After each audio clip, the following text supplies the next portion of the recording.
engaging the community since 1970. This is WIS Awareness. Good Sunday morning. Thanks for joining us for Awareness. I'm your host, Leland Pender, and today we'll discuss the coronavirus and its impact on African Americans and the African American community. So SCDHEC, their data shows African Americans account for 41% of COVID-19 cases in our state and 56% of deaths, despite African Americans only making up a third of the population. The agency says the core of the issue is that African Americans are disproportionately impacted by underlying medical conditions like heart disease and diabetes.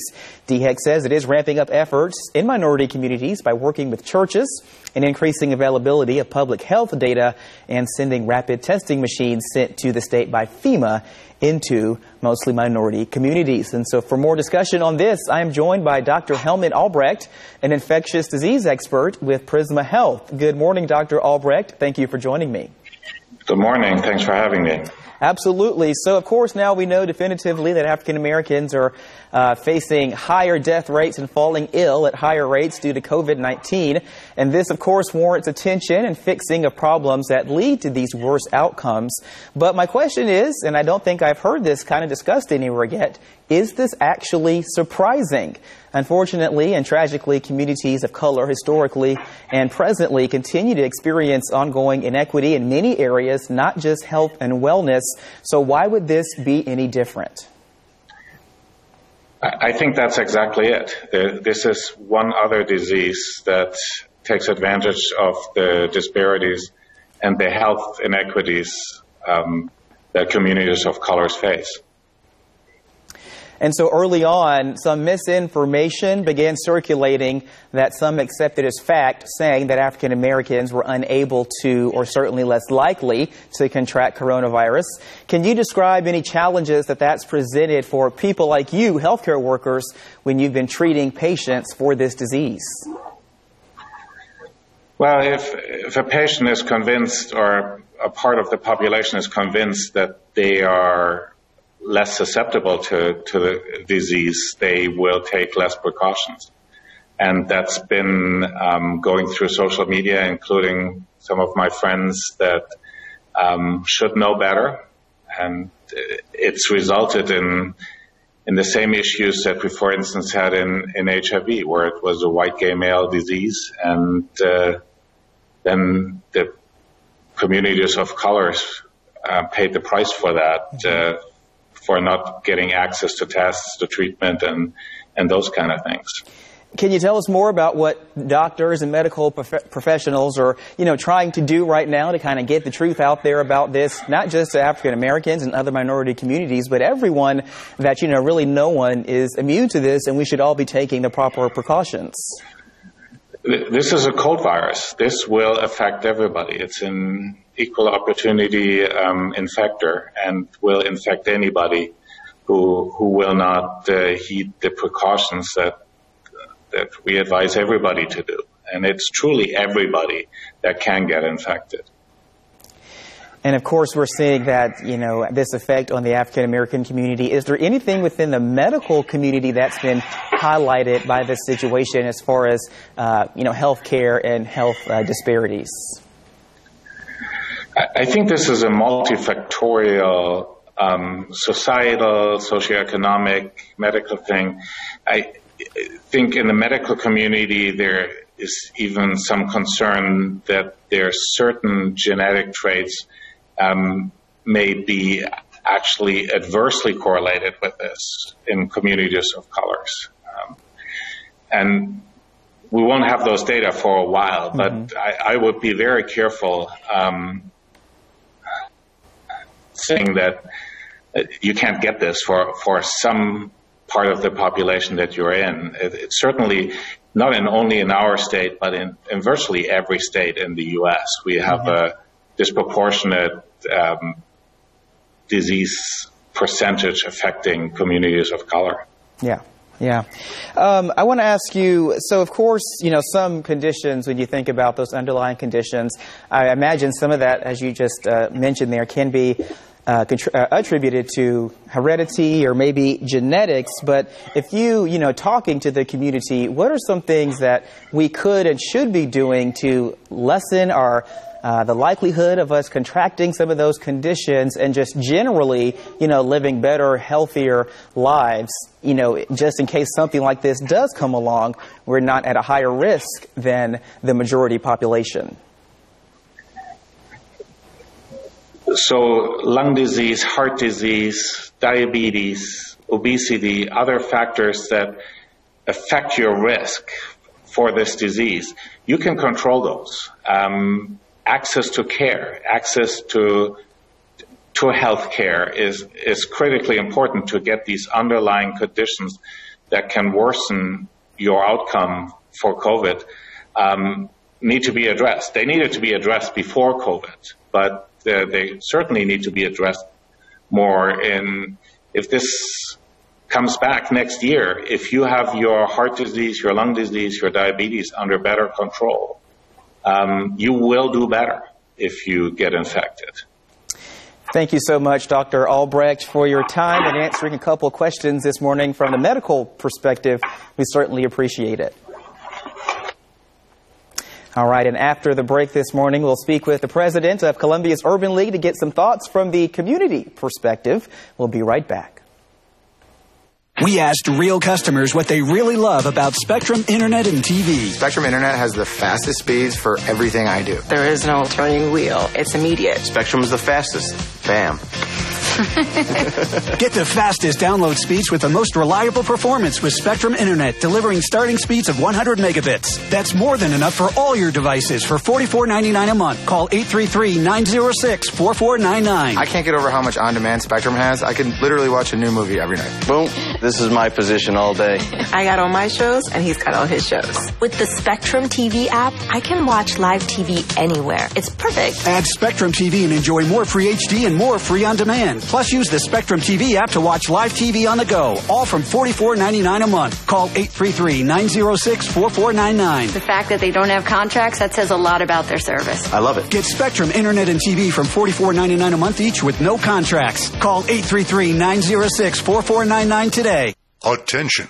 The Centers for Medicare and Medicaid Services has officially authorized new benefits that Medicare Advantage plans may include. To get the benefits you deserve, you can call the Medicare Coverage Helpline. Hi, I'm Joe Namath.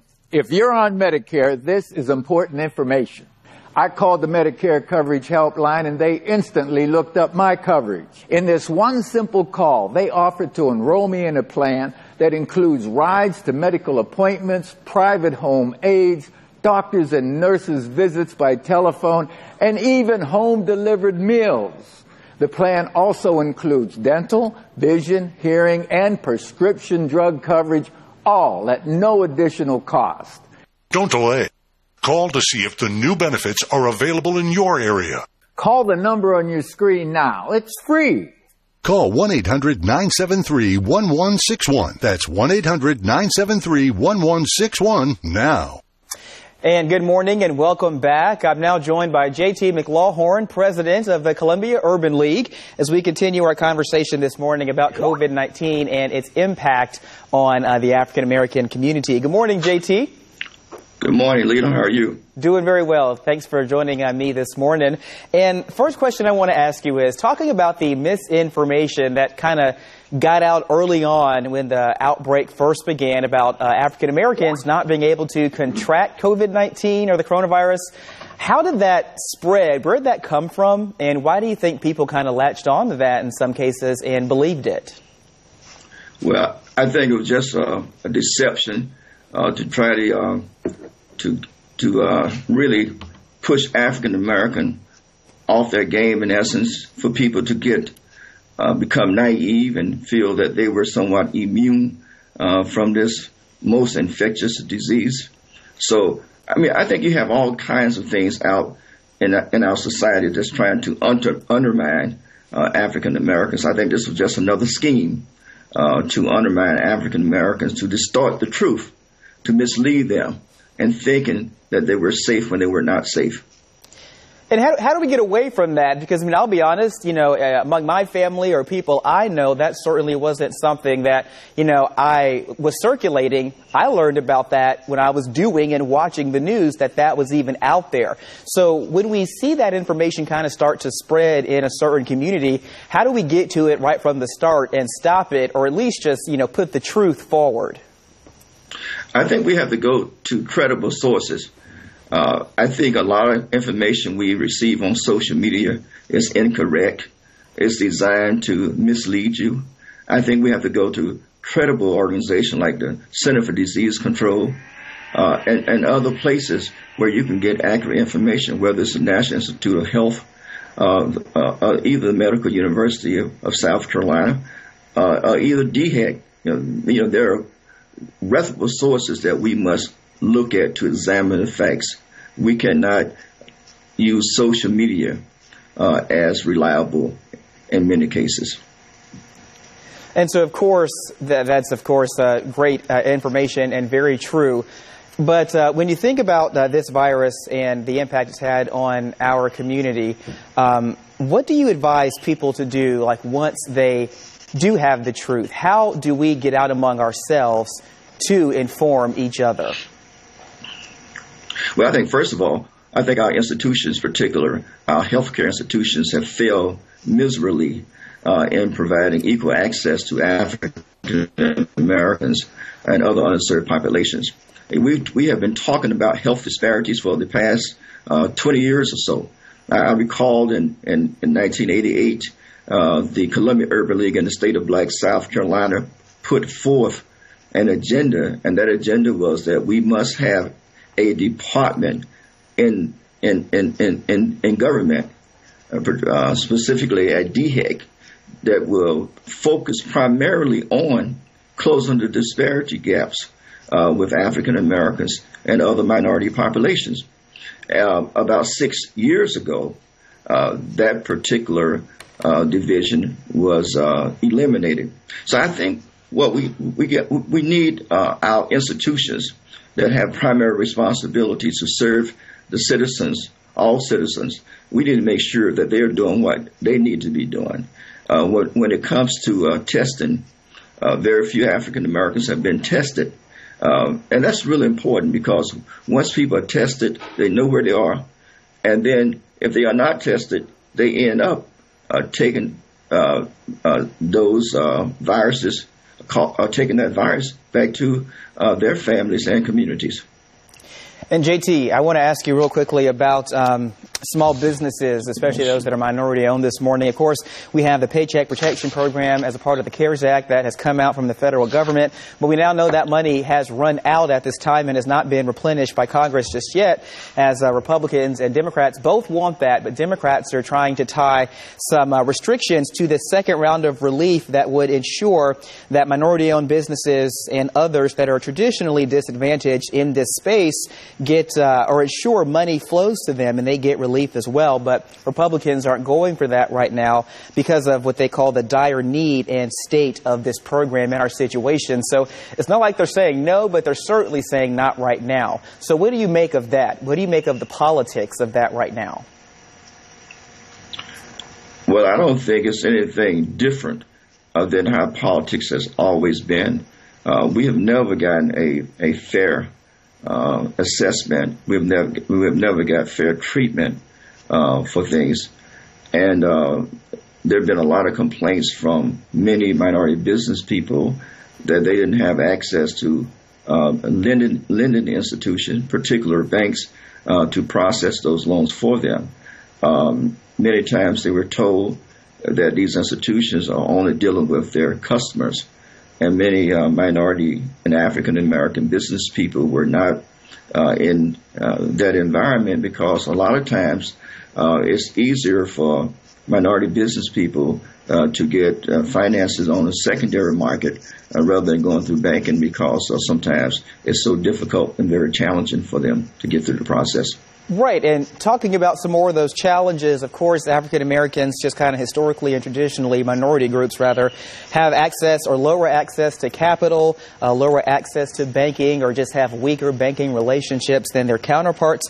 These things continue to play out today, not as overtly as they once did, but how do we eliminate that stuff, or how do we at least kind of, find a way to get that fair shot at, getting some help in times like we're currently experiencing?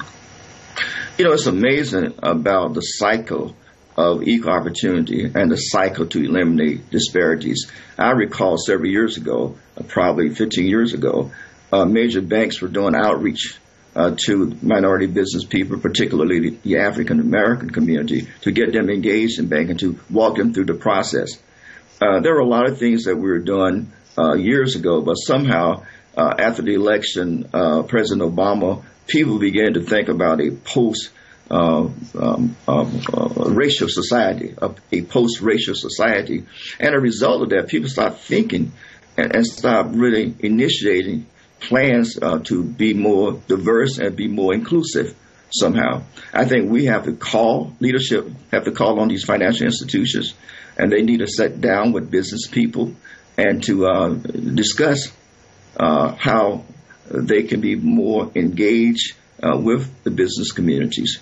I for one, was very concerned that rather than going forward, it seemed like we're going backwards in a lot of initiatives. This kind of reminded me historically of what people used to call redlining years ago, when these financial institutions were not connecting with minority communities. I do think the issue is that we don't have relationships. Right. I think it's incumbent upon the major banks to do outreach with African American business people, minority business people, to see how we can come together and find common ground so we can all work together. Yeah, absolutely. Thank you so much, JT, for your thoughts this morning. We appreciate it. Of course, JT McLaughlin, the president of the Columbia Urban League. A quick break this morning. We'll be right back here on Awareness. Run the Cup, the Lexington Medical Center Governor's Cup Road Race. Join us Friday, May 17th for the Expo, Main Street Mile, and Kids Main Street Mile. Saturday for the Half Marathon and 5K Run Walk. To register, visit governorscupsc.org. Did you know that there are about 1 million seniors in South Carolina? You can help make a difference in their lives by supporting the Elder Care Trust Fund. The Elder Care Trust Fund helps seniors remain in their homes instead of going into institutions. 100% of the contributions go directly to programs for seniors. Join me in helping our seniors by making a contribution to the Elder Care Trust Fund. It's not too late to check line 28. Are you stuck with a low credit score? A credit report and score that's causing you to be denied credit or pay higher interest rates than others for the same things? Then do what Terrence did and call the experts at creditrepair.com for your free credit evaluation and game plan to help restore your credit. I started thinking about buying a new house, and my score wasn't where I needed it to be. I called and spoke with one of the representatives, and we just had a good conversation, and I liked what he was saying. Just one call for his free credit evaluation was all it took to start back on the track to repairing his credit. I'm seeing the deletions and I'm getting the report, so I know something's being done. It does make a difference to me. At creditrepair.com, dreams do happen. Thanks to creditrepair.com, I will be able to have a better credit score and get that house. Don't let a low credit score hold you back another day. Do what Terrence did and make the call for your free credit evaluation and game plan to help get back on the track to great credit. Call 800-380-5076. And welcome back this morning. If you're a small business in need of some help right now, we have details on one possible way you can get the help you need before you even get to the bank to talk about a possible loan. Joining me right now is Tony Grant. He's the founder and CEO of Grant Business Advisors here in Columbia. Good morning, Mr. Grant. How are you? Mr. Pender, good morning. How are you, sir? Doing very well. Thanks for joining us. And Tony, you believe what you all do at Grant Business Advisors can really help small business owners navigate this whole process. So tell us how that is. Well, first of all, tell us what you do, and then tell us how you think you can help. Well, first of all, let me thank you very much for your generous invitation for us to be here this morning. Grant Business Advisors is a financial and strategic advisory firm. We work with small businesses, churches, organizations to help them with the financial work. And that is determining their financial capacity, determining what they need, determining their cash flow, working with them on loans and approaching loans, working with them as they go to banks. And so we're there to help the small business owner and the advocate. We're advocates for them. And when you sit down with people and kind of go through their books and, kind of see what their status is, you're actually willing to go to the bank with them, taking that advocacy, a step further when they get involved in this process, which can be a very lengthy, kind of arduous one. So kind of tell us about your background and kind of how you've been on both sides of this process. Thank you very much. I spent 20 years with Bank of America right here in Columbia.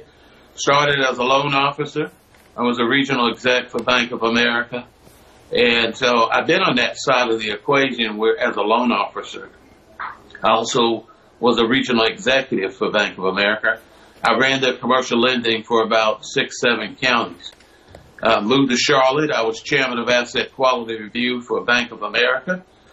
Also served as head of small business lending for North and South Carolina. So I've been on that side of the equation where we used to approve loans. And one of our clients that we still do work for today is Optus Bank. And we've worked with them to help underwrite loans for approval and for consideration for the bank approval of the loan packages that they receive.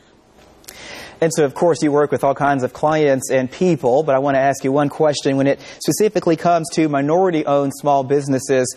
In the last segment, we kind of touched on some of the challenges and discrimination that still takes place today when it comes to minorities and dealing with banks and credit and lending. And even though those things are, of course, outlawed on paper, they are still in practice in much more different, subtle ways. But even still, you feel like that is not a reason to still get out and go seek the help that you need if you are a minority-owned business.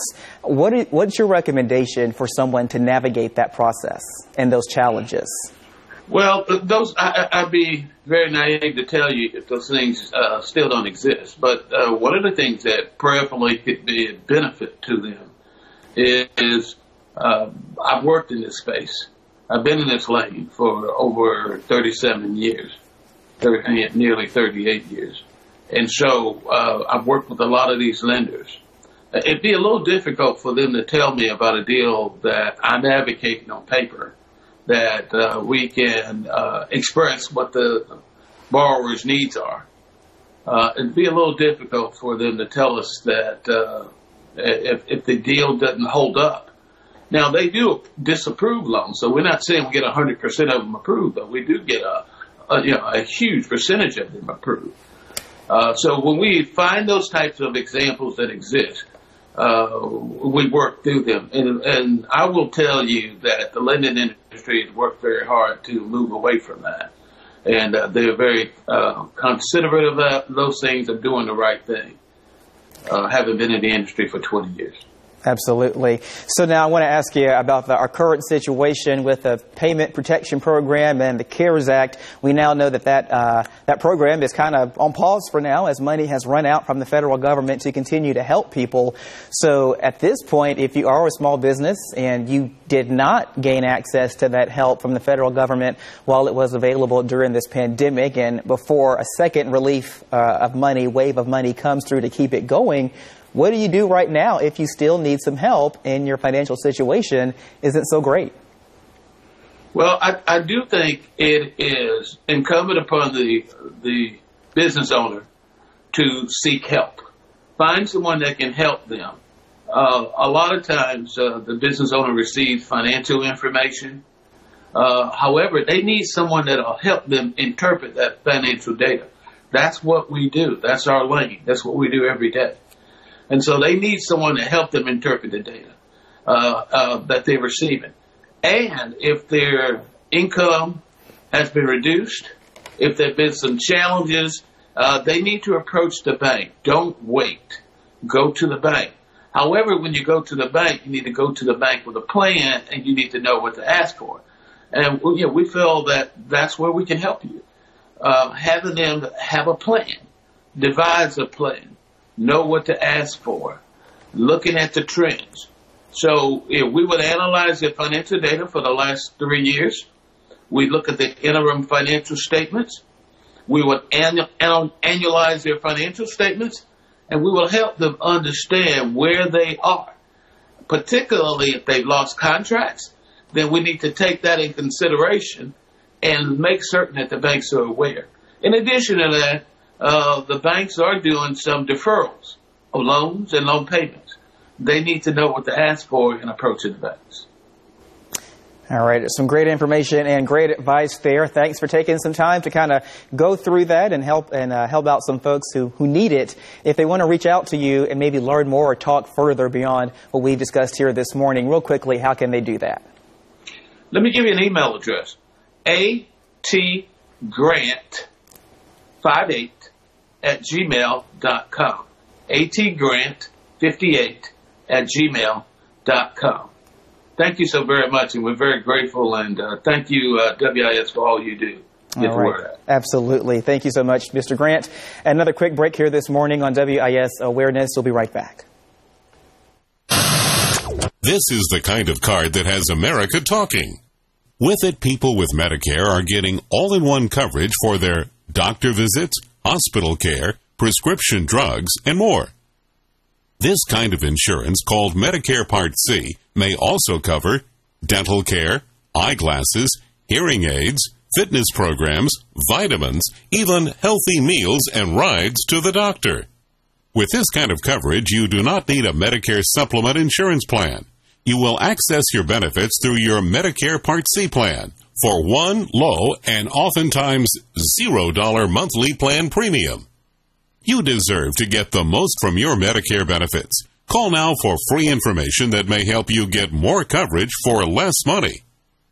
There is no obligation to enroll. Whether for yourself or someone you love, call the number on the screen now. Call now. It's the story of the promise of South Carolina. Jamie Harrison grew up poor in the corridor of shame, earned a scholarship to Yale, worked hard to reach the American dream, promised to come back home and help. So he taught high school for a year, then helped kids get to college, and worked to make life better in our state. Now, in challenging times, we need him more than ever to bring South Carolina together. Jamie Harrison for U.S. Senate. I'm Jamie Harrison, and I approve this message. Good morning and welcome back. I want to say thanks again real quickly to Dr. Helmut Albrecht of Prisma Health, J.T. McLawhorn, the president of Columbia's Urban League, and Tony Grant, founder and CEO of Grant Business Advisors in Columbia, for coming on and sharing their thoughts and insight as we talked about this pandemic's impact on the African American community. Have a great rest of your day, and thanks again for joining us.